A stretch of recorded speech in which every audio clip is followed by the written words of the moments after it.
Hi, this is Ajay Anand and welcome to Social Science classes from excelup.com. In this video, you will learn about power sharing, that is sharing of political power. I'll be talking about two examples of power sharing. One is from Belgium and another example is from Sri Lanka. Then you will learn about the means and mechanisms of power sharing in India. What is power sharing? Basically, it is all about the sharing of political power, and it is based on the premise that power should not be concentrated in one person or group. Historically, that is before the advent of democracy, power was usually concentrated in one person or one family, and it was true for most of the monarchies in the world, which was prevalent at that time. Once the democracy came and it gained acceptance all over the world, the idea of power sharing among various social groups, it got attention and got acceptance of people. So this example is from Belgium. This is a map of Belgium. Belgium has two main social groups. The society of Belgium is divided on linguistic lines. So one group is composed of people who speak the Dutch language, and another group composes of people who speak the French language, and there is a small group also that is composed of people who are speaking the German language. The Dutch speakers, they are in majority, and the French speakers are in minority. But historically, the French speakers, they had been rich and powerful, and that is why the capital, that is Brussels, or you can say the government machinery of Belgium, it was heavily represented by the French speaking people. And since the Dutch speaking people, in spite of being a majority, they did not have the access to resources or the money or political power, they always resented this thing.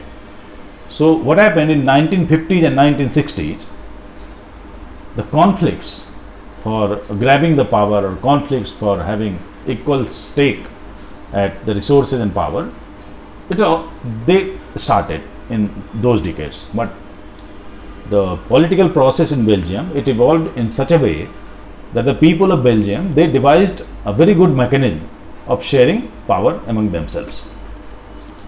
So right now, the mechanism is that in the ministry, the number of Dutch speakers and the number of French speakers is equal. So this gives equal say to both the linguistic groups. If some special law needs to be brought into force, then it needs the support of majority of members from each linguistic groups. So only a majority from the parliament will not be enough. It needs the assent of majority of each language group, so that both the linguistic groups, they can be satisfied that they got equal say in the decision making process. Now, apart from the union government, there are state governments also in Belgium, and the state government, it is having more power compared to union government. So this also gives method to share power among various groups. Then there is a concept called community government. The community government for a specific community looks after cultural interest of its own community, and the voting for the community government, it involves voting from each member of the particular community. So for example, if the community government of Dutch speaking people is being formed, then all the Dutch speakers, no matter whether they are living here or in this area or in this area or in this area, they need to vote for that community government, so that they can claim that they have got the say in decision making for their community. So because of these mechanisms, Belgium is a comparatively peaceful country. It's a progressive country, and it shows a very good example of power sharing. Now, let us come to the example of Sri Lanka. Sri Lanka, it has two main groups. One is called the Sinhalese, which are Buddhists. They follow the Buddhism religion. Then there is the Tamil group. Tamil group composes of two types of Tamilian. One is Sri Lankan Tamil and another is Indian Tamil. Indian Tamils are people who had migrated as plantation workers during colonial rule. Apart from them, there are some Muslims also. The Tamils, they are Muslims, they are Hindus, and they are Christians also.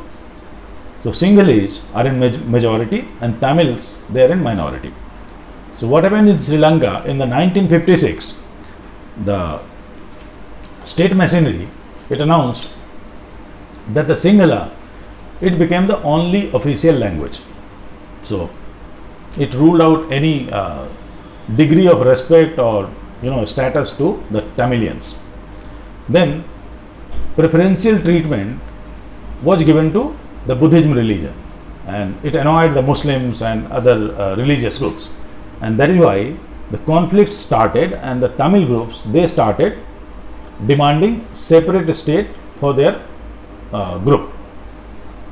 And this conflict, it turned violent, and the violences rose especially in the 1980s decade, which resulted in loss of lives and property in Sri Lanka, especially in this area, the north and east portion of Sri Lanka.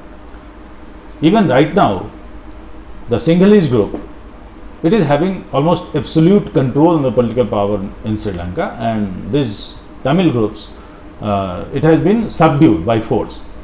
So it's a very bad example of power sharing compared to what we have seen in the case of Belgium. Okay. So now these two examples, they will help you to understand that what is the need of power sharing. There are two kinds of need. One is called the prudential regions and another is called the moral region. The prudential regions are two.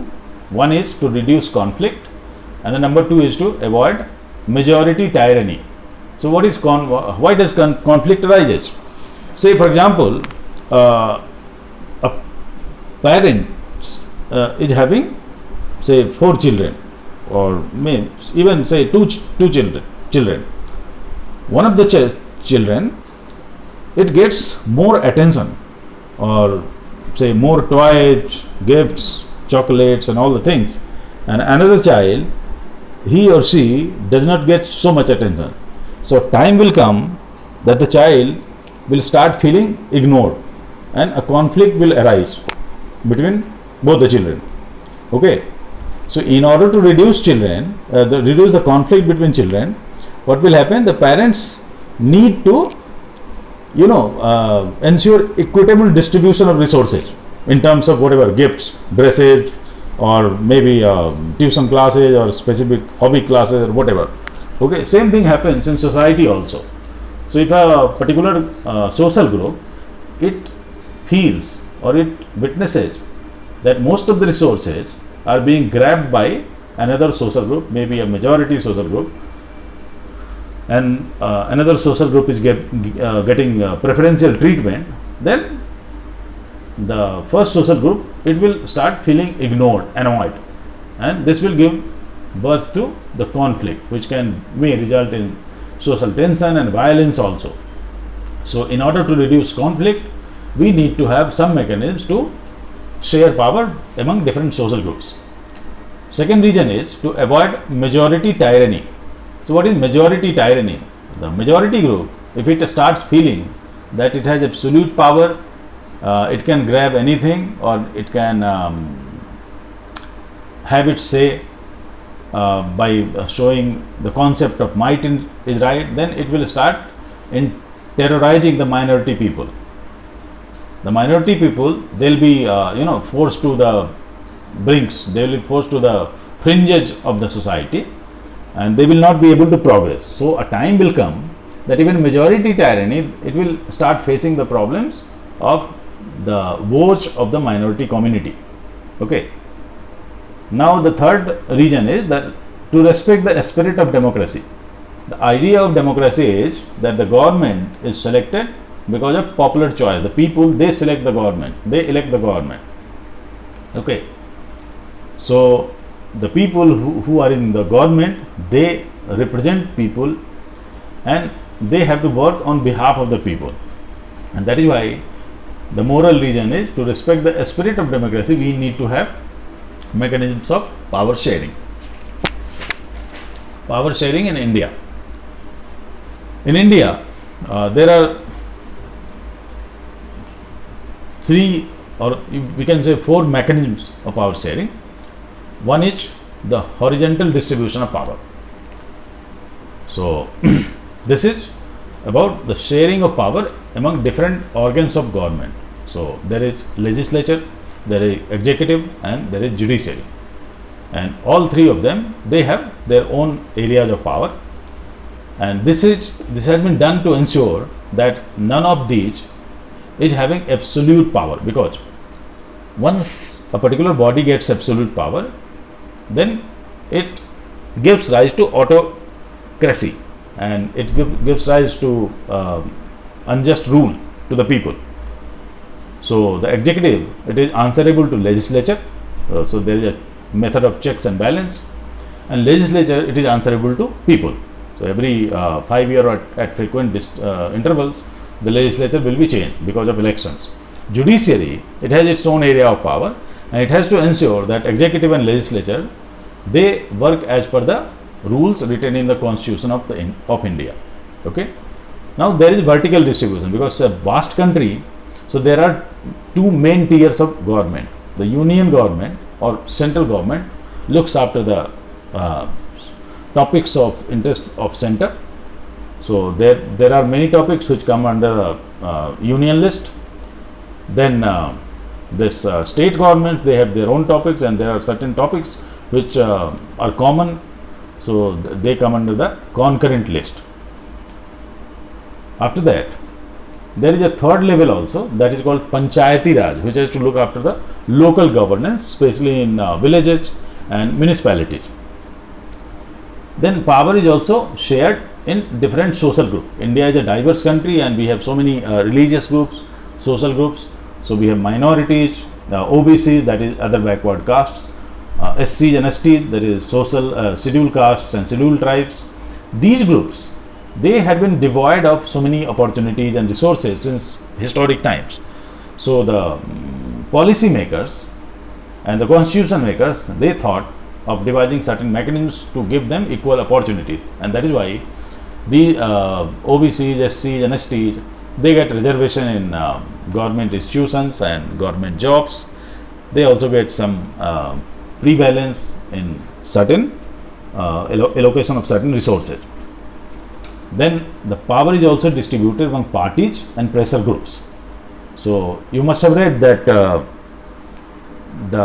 after the election, the political party or the political group which gets the largest number of seats, it gets to form the government. Then what happens to the people in opposition? The people from opposition, they get membership in various political committees which look after various subjects like maybe agriculture or education. So by being the member of various committees, they also get, the members of opposition, they also get a say in the political decision making, and that is how power sharing is being done. Then there are pressure groups like ASSOCHAM, FICCI, that is Federation of Indian Chamber of Commerce and Industry, maybe a labor union or a doctors union. So these pressure groups, they get the platforms to share their demand or share their opinions about various issues the country may be facing, and that is how they also get a say in political decision making in India. Okay, so I talked about the methods of the cases of Belgium and Sri Lanka and how power is being shared in these two countries. Then I talked about the needs of power sharing, moral need and prudential needs. Then I talked about the power sharing in India. Okay, so that's all. Thank you.